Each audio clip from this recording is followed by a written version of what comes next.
अस्सलाम वालेकुम, welcome to marriage done. उम्मीद है आप सब बिल्कुल खैरियत से होंगे और ज़िंदगी को भरपूर तरीके से एंजॉय कर रहे होंगे। सुना है बोले तो बातों से फूल झड़ते हैं, सुना है बोले तो बातों से फूल झड़ते हैं।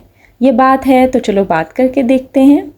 कि अहमद फराज साहब का ये शेर ही मेरा आज का टॉपिक है, that how we can communicate elegantly to boost our personality. कल हमने नरम मिजाजी के ऊपर बात की थी, जेंटलनेस के ऊपर बात की थी। अगर आपने मेरी कल की वीडियो नहीं देखी तो आप ज़रूर मेरी कल की वीडियो देखें।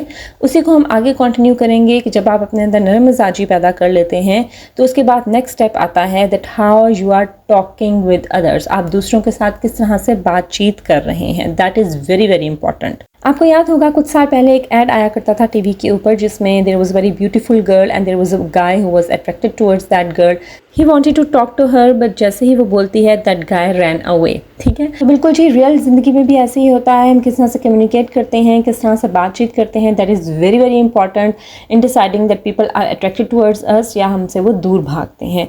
और साइंस भी ये कहती है कि जब हम किसी के साथ बातचीत करते हैं तो जो स्टार्ट के 7 सेकंड्स होते हैं उसी में ही हम दूसरे के बारे में इंप्रेशन अपने माइंड में क्रिएट कर लेते हैं। लाइक स्टार्टिंग के 7 सेकंड्स, जस्ट 7 सेकंड्स में हम दूसरे का इंप्रेशन अपने माइंड में बना लेते हैं। तो अब ये हम पे डिपेंड करता है कि हम अपनी बातचीत के थ्रू, अपने way of communicating, way of talking के थ्रू किस तरह का इंप्रेशन दे रहे हैं। यू मस्ट हैव नोटिस्ड कि बहुत से लोग ऐसे होते हैं जिनकी पर्सनैलिटी बहुत अपीलिंग और अट्रैक्टिव लग रही होती है, लेकिन जैसे ही आप उनसे बात करते हैं तो यू आर डिसअपॉइंटेड। ठीक है, इसलिए अगर आप अपनी पर्सनालिटी को ग्रूम करना चाहती हैं तो उसके लिए नेक्स्ट इंपॉर्टेंट चीज़ जिसके ऊपर आपको काम करना है that is to have effective communication skills, how to talk to others elegantly. Now it doesn't mean कि आप कहीं बाहर जा रहे हैं, किसी गैदरिंग में जा रहे हैं, किसी मीटिंग में जा रहे हैं तो ही आपने इन कम्युनिकेशन स्किल्स को अडाप्ट करना है। नो, आपने घर से शुरू करना है। आप घर में अपने बच्चों से किस तरह बात कर रहे हैं, अपने स्पाउस से किस तरह बात कर रहे हैं, अपने हेल्पर से किस तरह बात कर रहे हैं, अपने इन लॉज से, अपने पेरेंट्स से किस तरह से बात कर रहे हैं, अपने रिलेटिव से किस तरह से कम्युनिकेट कर रहे हैं। तो आपने स्टार्ट करना है अपने घर से ही और इन हैबिट्स को आपने अपनी पर्सनैलिटी का हिस्सा बनाना है। Why? Because you are improving yourself. We are on a journey of self improvement. तो इन हैबिट्स को आपने अडेप्ट करना है और प्रैक्टिकल लाइफ में लेके आना है। इट डजेंट मैटर कि आप पहले किस तरह से बातचीत करते थे, इट डजेंट मैटर आप पहले लोगों से किस तरह से मिलते जुलते थे। It's never too late. आप ज़िंदगी के किसी भी मोड़ पर, किसी भी एज पर आप न्यू स्किल्स लर्न कर सकते हैं और अपने आप को इम्प्रूव कर सकते हैं। So let's start today's video. किसी से भी बातचीत करने से पहले हम उसकी पर्सनैलिटी को ऑब्जर्व करते हैं, उस इंसान को ऑब्जर्व करते हैं कि वो किस तरह की अपीयरेंस दे रहा है, किस तरह का इंप्रेशन दे रहा है। इन अदर वर्ड्स, उससे किस तरह की वाइब आ रही है, positive vibe, negative vibe, positive energy, negative energy. कुछ ना कह के भी बहुत कुछ लोग कह जाते हैं। किस तरह से? Through body language. ठीक है, और ये एक बहुत इंपॉर्टेंट कोट है that your vibe attracts your tribe, कि आप किस तरह की वाइब आप दे रहे हैं उसी तरह के लोग आपकी तरफ अट्रैक्ट होंगे। If you are giving positive energy, positive vibe, positive people will be attracted towards you and they want to talk to you. और अगर आप नेगेटिव वाइब दे रहे हैं, people will definitely avoid talking to you. That's why the first thing जिसके ऊपर आपको काम करना है that is your body language. अब body language का क्या मतलब है? Your appearance. ठीक है, आप अपने appearance के थ्रू किस तरह का image create कर रहे हैं, कैसी vibe आप दे रहे हैं। For example, if you are sitting or you are standing, तो आप स्लाउच शोल्डर्स के साथ आप खड़े ना हो। आपका पोस्चर बिल्कुल स्ट्रेट होना चाहिए। आप बैठे हैं या आप खड़े हैं तो आपका पोस्चर बिल्कुल स्ट्रेट होना चाहिए। जब आप स्लाउच शोल्डर्स के साथ बैठते हैं या खड़े होते हैं तो उससे आपका एक बहुत ही लेज़ी सा इंप्रेशन जाता है और आप लो कॉन्फिडेंट लगते हैं। ठीक है, एंड उससे ये इंप्रेशन जाता है that you are not interested in anybody. So अगर आप बैठे हैं या आप खड़े हैं, अपना पोस्चर हमेशा स्ट्रेट रखिए, अपने शोल्डर्स को हमेशा ओपन रखिए। उससे एक फ्रेंडली आपका इमेज जाता है। Likewise, never sit or stand with the closed arms. Closed arms से आपका एक एटीट्यूड शो होता है, आपका अनफ्रेंडली बिहेवियर शो होता है। ठीक है, और इससे ये इंप्रेशन जाता है that you are not interested in talking to anybody. ठीक है, सो ऑलवेज स्टैंड और sit with the open arms. Like आप अपने हाथ के ऊपर हाथ रख के बैठ जाएं या खड़े हो जाएं, लैप के ऊपर आप हाथ रख लें। ठीक है, लेकिन क्लोज्ड आर्म्स के साथ, closed arms like folded arms के साथ आप कभी भी ना बैठे हो, ना ही खड़े हों। इसी तरह से your hands should never be in your pockets. अपने हाथों को पॉकेट्स में डाल के ना खड़े हों ना बैठें। ये भी आपकी पर्सनालिटी का बहुत नेगेटिव इमेज आता है। ठीक है, तो अपने हाथों को हमेशा या बैठते हुए अपनी लैप के ऊपर रख लें या आप हाथ को हाथ के ऊपर रख लें। ठीक है, उसके बाद बॉडी लैंग्वेज में एक और मेन चीज़ जो आती है that is the use of gestures. Hand movements, आप बात करते हुए अपने हाथों को हिला रहे हैं। कुछ लोग बहुत ज़्यादा हैंड मूवमेंट करते हैं और कुछ लोग बिल्कुल ही नहीं करते। Hand movement is very important. Body language is also very important. आपके जो नॉन वर्बल क्यूज़ हैं वो भी उतने ही इंपॉर्टेंट होते हैं जितने कि आपके वर्बल क्यूज़ या आपके वर्ड्स होते हैं, ठीक है। नॉन वर्बल क्यूज़ में आपकी बॉडी लैंग्वेज आ जाती है, जिसमें आपके हैंड जेस्चर्स भी आ जाते हैं, हैंड मूवमेंट्स आ जाती हैं। अब आपने इस चीज़ का ख्याल रखना है कि हैंड मूवमेंट आपने बहुत ज़्यादा भी नहीं करनी कि जो सुनने वाला है वो डिस्ट्रैक्ट हो जाए, ठीक है, और देखिए कि ये क्या हो रहा है, हाथ हिलते जा रहे हैं, ठीक है। और उसमें इससे ये भी होता है कि जब आपकी हैंड मूवमेंट बहुत ज़्यादा हो जाती है तो उससे आपका लो कॉन्फिडेंस भी शो होता है। इसके अलावा अगर आप बिल्कुल ही हैंड मूवमेंट नहीं करते तो वो भी चीज़ सही नहीं है। उससे ये लगता है कि आप बहुत ज़्यादा कंफ्यूज्ड हैं या आप बहुत ज़्यादा नर्वस हैं, ठीक है। तो आपने बहुत कम भी नहीं करनी अपने हैंड मूवमेंट और बहुत ज़्यादा भी नहीं करनी, और जर्की मूवमेंट भी नहीं आपके हैंड्स की होनी चाहिए। बहुत स्मूथली आपने अपने हैंड्स का इस्तेमाल करना है while talking. Next important thing that comes under body language is your eye contact. To maintain eye contact is very very important. दूसरों की आंखों में देख कर बात करना। यू माइट हैव ऑब्जर्व्ड कि कुछ लोग ऐसे होते हैं कि आप जब उनसे बात कर रहे होते हैं तो वो बात करते हुए इधर उधर देखते हैं, वो आपकी आंखों में नहीं देखते, आपकी तरफ नहीं देखते। इससे क्या इंप्रेशन जाता है? That they are least interested in talking to you. उनके लिए आपकी बात की कोई इंपॉर्टेंस नहीं है और वो आपसे बात करना नहीं चाह रहे, ये इमेज जाता है, ठीक है। तो आई कॉन्टैक्ट को मेंटेन करना बहुत ज़रूरी है, और अगर आप जब आई कॉन्टैक्ट मेंटेन नहीं करते तो उससे भी ये शो होता है कि आप नर्वस हैं या आप में कॉन्फिडेंस बहुत कम है, ठीक। तो आपने किसी से भी बात करते हुए आई कांटेक्ट को ज़रूर मेंटेन रखना है। अब इतना ज़्यादा आई कांटेक्ट भी नहीं करना कि वो स्टेयरिंग में चला जाए कि आप अगले को घूर रहे हैं। While maintaining your eye contact, आप अपनी आंखों को ब्लिंक भी करते रहें और थोड़ी देर के बाद आप 1 सेकंड के लिए साइड्स पर भी देख लें, लेकिन अपने आई कांटेक्ट को आप मेंटेन रखें। ये बहुत इंपॉर्टेंट है। इससे अगले को भी फीलिंग जाती है कि मेरी बात सुनी जा रही है, मेरी बात को अहमियत दी जा रही है, और आपका भी एक कॉन्फिडेंट इमेज आता है। पर्टिकुलरली जब आप बात कर रहे हैं तो फिर तो आप अपना आई कांटेक्ट मेंटेन रखें। कहा जाता है that if you are talking तो 70% आपका आई कांटेक्ट मेंटेन होना चाहिए, और अगर आप यू आर अ लिसनर तो 50% आपका आई कांटेक्ट होना चाहिए। अगर आप किसी की बात सुन रहे हैं तो आप 1 सेकंड के लिए इधर उधर भी देख सकते हैं, लेकिन आपने अपना आई कांटेक्ट मेंटेन रखना है। ये नहीं कि आप इधर उधर ही देखते रहें और आप दूसरे की आंखों में ना देखें, नहीं, इससे ये इंप्रेशन जाता है कि आप दूसरे की बात नहीं सुन रहे, ठीक है। तो आप उसका आई कांटेक्ट ज़्यादा रखें, और थोड़ी देर के बाद अगर आप अनकंफर्टेबल फील कर रहे हैं तो 1 सेकंड के लिए आप साइड्स पर देख सकते हैं, ठीक। लेकिन अगर आप बात कर रहे हैं तो उसके लिए आपने थ्रू आउट अपना आई कांटेक्ट मेंटेन रखना है। समटाइम्स कुछ लोग आपसे जब ग्रीट भी करते हैं, आपको सलाम करते हैं, तो उस टाइम भी वो सलाम करते हुए आपकी तरफ नहीं देख रहे होते, साइड पर देख रहे होते हैं या अगले इंसान की तरफ देख रहे होते हैं जिससे उनको मिलना होता है। तो ये भी बहुत ज़्यादा बुरा इंप्रेशन देता है। जब आप जिससे मिल रहे हैं उससे सलाम करें, हैंडशेक अपना 1-2 सेकंड के लिए मेंटेन करें, और अगले की आंखों में देखें, अस्सलाम वालेकुम, हाउ आर यू, आपका क्या हाल है, ठीक है।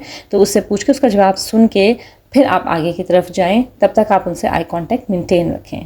एक और इम्पॉर्टेंट चीज़ जो कि बॉडी लैंग्वेज में आती है, that is using distractions while communicating with others. अब डिस्ट्रैक्शंस में क्या आ जाता है, लाइक अगला आपसे बात कर रहा है और आप मोबाइल में बिजी हैं, ठीक है। इससे बहुत बुरा इमेज आता है that you are not listening to the other person, या आप उनसे बात करने में इंटरेस्टेड नहीं है, यू आर लीस्ट बॉदर्ड।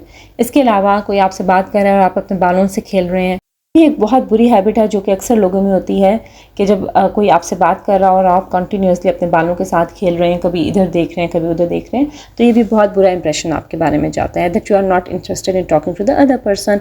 तो इसलिए इन चीज़ों को अवॉइड करें। इसी तरह से कुछ लोगों को आदत होती है च्युइंग गम खाने की, ठीक है। बबल गम चबाई जाते हैं अपने मुंह पर, दूसरों से बात कर रहे हैं, दूसरों की बात सुन रहे हैं, तब भी वो बबल खा रहे होते हैं। तो ये भी एक बहुत बुरा इंप्रेशन जाता है। प्लीज़ इस तरह से आप ना करें। भी किसी से बात करते हुए खाना या खाते हुए दूसरों से बात करना एक बैड मैनर्स में आता है, तो इस चीज़ को जितना हो सके आप अवॉइड करें। चलिए जी, हमने बॉडी लैंग्वेज की बात कर ली। अब आपकी अपीयरेंस या आपकी बॉडी लैंग्वेज के बाद आप जब बात करते हैं वो आप इम्पॉर्टेंट है कि वो आपने किस तरह से करना है। जब हम किसी से बात करना स्टार्ट करते हैं तो the first thing that is being observed is pitch, speed, tone of our voice. आप कितना लाउड हो रहे हैं, कितना सॉफ्टली बोल रहे हैं, that is very very important, ठीक है। आपने कोशिश करनी है कि अगर आप गुस्से में भी हैं तो भी आप लाउड ना बोलें। अच्छा, अगर आपने अपनी बात को एम्फोसाइज़ करना है तो उसके लिए एक ये तरीका होता है कि आप अपनी बात को रिपीट करें। ये नहीं कि अपनी बात को आप लाउडली या चीख चलाकर आप दूसरों तक अपना मैसेज दें। अगर आपको गुस्सा है तो भी आप अपनी एक जो टोन है अपनी वॉइस की उसको मेंटेन रखें, अपनी पिच को मेंटेन रखें, लाउड कभी भी ना हो, इवन कि लड़ाई में, गुस्से में भी। इससे आपका ना बहुत बुरा इंप्रेशन आपकी पर्सनैलिटी में जाता है और बहुत अरसे तक रहता है।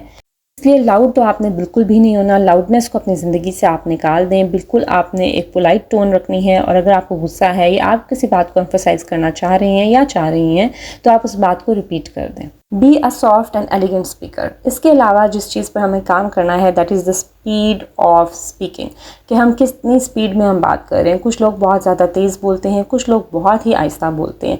तो आपने इतना आहिस्ता भी नहीं बोलना कि जो सुनने वाला है उसको नींद आने लग जाए, और इतना तेज़ भी नहीं बोलना कि अगले को मुश्किल हो जाए आपकी बात समझना।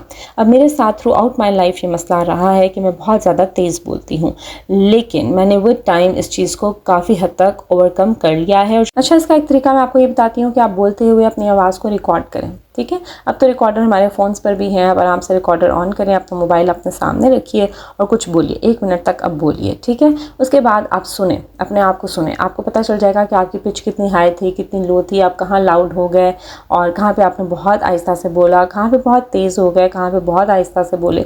तो वो आप अपनी जितनी भी आपके वीक पॉइंट्स हैं उनको आप हाईलाइट करें और फिर उन पर काम करना आप स्टार्ट कर दें। इस तरह से आप अपने आप को सुनते जाएँ और अपनी इस्लाह आप खुद करते जाएँ। It will definitely work. Next important point जो कि बहुत इंपॉर्टेंट है और बहुत इफेक्टिव है while communicating with others, that is add some rhythm to your words. अपने वर्ड्स में थोड़ा रिदम, थोड़ा सा एक्सप्रेशन लेके आए। लाइक फॉर एग्जांपल, अगर आप किसी से ये कह रहे हैं कि आपसे मिलकर बहुत खुशी हुई, तो आप इसको ऐसे कहेंगे, आपसे मिलकर बहुत खुशी हुई, आपसे मिलकर बहुत खुशी हुई। ठीक है, यू सी द डिफरेंस। तो इसलिए अपने जो आप कह रहे हैं वो आप एक्सप्रेशंस अपने वर्ड्स में लेकर आएँ। Next important point is that never interrupt others. जब दो लोग आप इससे बात कर रहे हों और आपकी ज़रूरत नहीं है बीच में जाके अपना पॉइंट ऑफ व्यू देने की, तो आप खामोश रहिए। Don't speak if it's not necessary. Don't give your opinion if it is not needed. कुछ लोगों को बिलावजह भी आदत होती है दो लोगों के दरमियान जाके बोलने की, या हर बात में अपना पॉइंट ऑफ व्यू देने की, या ये इंप्रेशन देने की दैट वी नो एवरीथिंग। तो जी, इस तरह का इंप्रेशन ना दें। जहाँ आपकी बात की ज़रूरत नहीं है वहाँ खामोश रहें। ज़्यादा बोलना भी अच्छा नहीं होता, और इसके साथ साथ चुप रहना भी ज़्यादा अच्छा नहीं होता। कुछ लोग ये होते हैं जो कि फुल स्टॉप लगा देते हैं कम्युनिकेशन को। लाइक कोई आपसे बात करना चाह रहा है और आपने टू द पॉइंट जवाब दिया और आपने वहीं पर बातचीत ख़त्म कर दी। ठीक है, फुल स्टॉप लगा दिया। तो ये चीज़ भी बेहतर नहीं है। आप बात को आगे बढ़ाएं। अगला आपसे बात करना चाह रहा है और आप उसको ये इंप्रेशन दे रहे हैं that I have nothing to talk to you, और मैं आपसे बात नहीं करना चाह रही या नहीं करना चाह रहा, तो that is also not good. Don't only listen the conversation of others, but खुद भी बोलने की ट्राई कीजिए। ठीक है, खुद भी अपना पॉइंट ऑफ व्यू दीजिए। बात को ख़त्म ना करें, बल्कि बात से बात आगे निकाल कर कन्वर्सेशन को आगे लेकर जाएं। ठीक है, कुछ लोग आपसे बात करने में इंटरेस्टेड होते हैं लेकिन आप उधर ही फुल स्टॉप लगा देते हैं। अच्छा, समटाइम्स ये होता है कि मैं समझ नहीं आ रहा होता कि हमने क्या बात करनी है, तो इसके लिए मैं क्या करती हूँ, मैं दूसरे से उसकी हॉबीज़ पूछना स्टार्ट कर देती हूँ, उसकी डेली एक्टिविटीज़ के बारे में बात करना स्टार्ट कर देती हूँ, क्योंकि हॉबीज़ एक ऐसा टॉपिक है जिस पर आप बहुत ज़्यादा बातचीत कर सकते हैं। इसलिए अगर आपको समझ नहीं भी आ रहा कि क्या बात करनी है, तो आप अपनी कन्वर्सेशन को उस तरफ ले जाएं, उस टॉपिक की तरफ ले जाएं जिस पर आप बोल सकते हैं या बात कर सकती हैं। ठीक है, ये आपने ज़्यादा भी नहीं बोलना और वहाँ नहीं बोलना जहाँ आपकी बात की ज़रूरत नहीं है, और अगर कोई आपसे कम्युनिकेट करना चाह रहा है तो वहाँ खामोश भी नहीं रहना। ठीक है, एक बैलेंस रखना है आपने। Next important point is that what are you talking about. आप क्या बोल रहे हैं, किस बारे में बोल रहे हैं, क्या वर्ड्स यूज़ कर रहे हैं, that is very very important. इसके लिए जो टिप नंबर 1 है that is avoid gossips. Gossips को अवॉइड करें। जो आपके साथ बैठकर दूसरों की गॉसिप्स कर रहा है वो डेफिनेटली किसी और के साथ बैठकर आपकी गॉसिप्स करेगा। ठीक है, तो आप ये बहुत ट्राई करें कि आप अपने कन्वर्सेशन में गॉसिप से दूर रहें, किसी की ग़ीबत ना करें, किसी की चुगली ना करें, किसी का हंसी मजाक ना उड़ाएं। ठीक है, it doesn't come under elegant conversation. इसके अलावा आपने अपनी बातचीत में जो चीज़ अवॉइड करनी है ना, that is over exaggerating the things. कुछ लोगों को आदत होती है बहुत ज़्यादा चीज़ों को बढ़ा चढ़ा कर बयान करते हैं, बहुत लंबी लंबी छोड़ते हैं। तो ये चीज़ आपने नहीं करनी, ये भी बिल्कुल अच्छा नहीं लगता, और लोग आपको ऐसे ही जानने पहचानने लग जाते हैं कि वही जो लंबी लंबी छोड़कर बातें करता है या करती है। इसलिए आप ओवर एग्जैजरेट करना छोड़ दें, फेक बनना छोड़ दें। जो आप हैं वैसे ही ख़ुद को दूसरों के सामने पेश करें। इसके अलावा आपने अपनी कन्वर्सेशन में जितनी कोशिश हो, इस हद तक मुमकिन हो, झूठ को अवॉइड करना है। इस पर तो मैं एक सेपरेट वीडियो भी बनाऊंगी, बट आप जिस हद तक भी मुमकिन हो सके झूठ को अपनी ज़िंदगी से निकाल दीजिए। इसके अलावा आपकी कन्वर्सेशन में तंज नहीं होना चाहिए। कुछ लोगों को आदत होती है बात बात पर तंज करने की। हाँ, अब तो आप बड़े लोग हो गए, अब हमसे कहाँ कैसे बात करेंगे, अब आप कहाँ हमसे मिलेंगे। तो इस तरह के तंज, ताने दूसरों की फ़िज़िकल अपीयरेंस पर बात करना, ये सब चीज़ें जो हैं ये एलिगेंट कन्वर्सेशन में नहीं आती। इनको अपनी पर्सनैलिटी से निकाल दीजिए, इनको अपनी ज़िंदगी से निकाल दीजिए। If you want to be a groomed person, if you want to be an elegant person, तो ये चीज़ें अपनी गुफ्तगू से, अपनी बातचीत से, अपनी कन्वर्सेशन से इनको निकाल दीजिए। नेक्स्ट इंपॉर्टेंट पॉइंट इज़ कि डोंट यूज़ स्लैंग वर्ड्स। आपकी choice of words while communicating with other person is very very important. आप किस तरह के वर्ड्स चूज़ करें। लाइक कुछ लोगों को आदत होती है, और मैंने बहुत अपनी ज़िंदगी में ऐसे लोग देखे हैं जो कि बात करते हुए बीच में एक दो गालियाँ भी दे जाएंगे। अपनी फ्रेंड को बुला रहे हैं तो गाली देकर बुलाएंगे, तो ये बिल्कुल भी अच्छा नहीं लगता। तो इस तरह की चीज़ों को, इस तरह के वर्ड्स को अपनी कन्वर्सेशन से निकाल दीजिए, ठीक है। इसके साथ साथ ऐसे वर्ड्स यूज़ ना करें जिनके डबल मीनिंग होते हैं, ठीक है। इस तरह के वर्ड्स को भी अपनी कन्वर्सेशन में यूज़ ना करें जिससे अगले को आप कंफ्यूज कर दें या उनको किसी डाउट में डाल दें, ठीक है। So never use slang words in your conversations. Important point is that practice the courtesy words in your conversations. अपनी conversations में courtesy words use करें। courtesy words क्या हैं? Like please, thank you, welcome, pardon, ठीक है। तो इस तरह के वर्ड्स जो हैं इनको अपनी कन्वर्सेशन में यूज़ करें। इसके साथ साथ बी अप्रिशिएटिव टुवर्ड्स अदर्स। अगर कोई अच्छा लग रहा है तो उसको तंज ना करें कि हाँ हाँ आज तो बड़े तैयार होके आए हो, क्या ख़ास बात है, ऐसे नहीं। Let's say like this, wow, you are looking beautiful today, very nice dress. See the difference, ठीक है। तो आप किस तरह से बात कर रहे हैं, that makes a huge difference and it says all about you. इसलिए always be appreciative towards others. अगर किसी ने कोई अच्छी achievement की है तो भी उसको खुले दिल के साथ congratulate करें, ठीक है जी। इसके अलावा जी अपनी बातचीत में, अपनी कन्वर्सेशंस में थोड़ी सी ह्यूमर लेकर आएँ। बिल्कुल ही कोई स्कॉलर या फ़िलासफ़र बनकर ना बैठ जाएं, बल्कि थोड़ा सा हंसी मजाक भी होना चाहिए। इसका ये मतलब नहीं है कि आप दूसरे का मजाक उड़ाने लग जाएं, बल्कि मज़ाक होना चाहिए। मज़ाक में और मजाक उड़ाने में बहुत डिफरेंस होता है, ठीक है। So try to add a little humour in your conversations. बहुत ही हर टाइम सीरियस टॉक्स अच्छी नहीं लगती हैं, और अगर आप बहुत ज़्यादा हर टाइम सीरियस कन्वर्सेशंस कर रहे हैं तो लोग भी आपसे बात करना इतना पसंद नहीं करते, ठीक है। क्योंकि हमारी नेचर है, इंसान को नींद आने लग जाती है, इंसान बहुत जल्द बोर हो जाता है। इसलिए अपने कन्वर्सेशंस में थोड़ा सा ह्यूमर लेकर आएँ। And the next point is very very important for effective communication, and that is be a good listener. हम यहाँ पर दूसरे की बात किस लिए सुन रहे होते हैं? समझने के लिए नहीं सुनते, हम लड़ने के लिए, आर्गुमेंट करने के लिए सुन रहे होते हैं, या हम बॉदर ही नहीं करते, हम दूसरे की बात को बीच में काट देते हैं और अपना पॉइंट ऑफ व्यू देना शुरू कर देते हैं। No, always be a good listener. अगले की बात पहले अच्छे से सुन लें। जब वो बात करना ख़त्म कर दे, स्टॉप कर दे, तो उसके बाद आप अपना पॉइंट ऑफ व्यू आगे पेश करें या अपनी बात को आगे कंटिन्यू करें। हमें बहुत ज़्यादा आदत होती है कि कुछ लोग बीच में इंटरप्ट कर देते हैं, अपना पॉइंट ऑफ व्यू देने लग जाते हैं, दो लोग एक टाइम पर बात करना शुरू कर देते हैं, तो ये बहुत ही बुरा लगता है। इट डजंट लुक नाइस, ठीक है। तो अगला जब बात करना ख़त्म कर दे, आप अच्छे से उसको सुने, उसके बाद जब ख़त्म हो जाए उसके बाद आप अपनी बात शुरू करें। और इफ़ेक्टिव कम्युनिकेशन के लिए अच्छा लिसनर होना सबसे ज़्यादा इंपॉर्टेंट है। आप कितना अच्छा बोलते हैं दैट इज़ नॉट इम्पॉर्टेंट। सबसे ज़्यादा ज़रूरी क्या है कि आप कितना अच्छा सुनते हैं। और हम मोस्टली दूसरों की बातें सुनते हैं रिएक्ट करने के लिए। अगले ने अभी अपनी बात पूरी कंप्लीट नहीं की होती, हम बीच में इंटरफेयर कर देते हैं, एकदम से पैनिक हो जाते हैं, रिएक्ट कर देते हैं। नो, अगले की बात को अच्छे से सुन लीजिए, समझ लीजिए कि अगले का क्या पॉइंट ऑफ व्यू है, उसके बाद आप अपना रिस्पॉन्स दीजिए, ठीक है। सो this is very very important that you should be a good listener, और दूसरे की बात को अच्छे से समझें, एकदम से रिएक्ट ना करें, बल्कि अच्छे से सुन के समझ कर फिर अपना रिस्पॉन्स दें। So be responsive but not reactive towards others. Last but not the least, be authentic. Fake बनकर ना रहें, फेक बातें ना करें, वही लोगों को दिखाएं, वही बात करें जो आप असल में हैं और जो आपका पॉइंट ऑफ व्यू है। आप टाइम के साथ साथ खुद को इम्प्रूव ज़रूर कीजिए, but don't be a fake person, always be a real and authentic person. ये था जी मेरा आज का topic, that was effective communication. अगर आप अपनी पर्सनालिटी को ग्रूम करना चाहते हैं, अपने आप को इम्प्रूव करना चाहते हैं, तो आज से आपने अपनी कम्युनिकेशन स्किल्स के ऊपर काम करना शुरू करना है और इसको अपनी ज़िंदगी का हिस्सा बनाना है, ठीक है।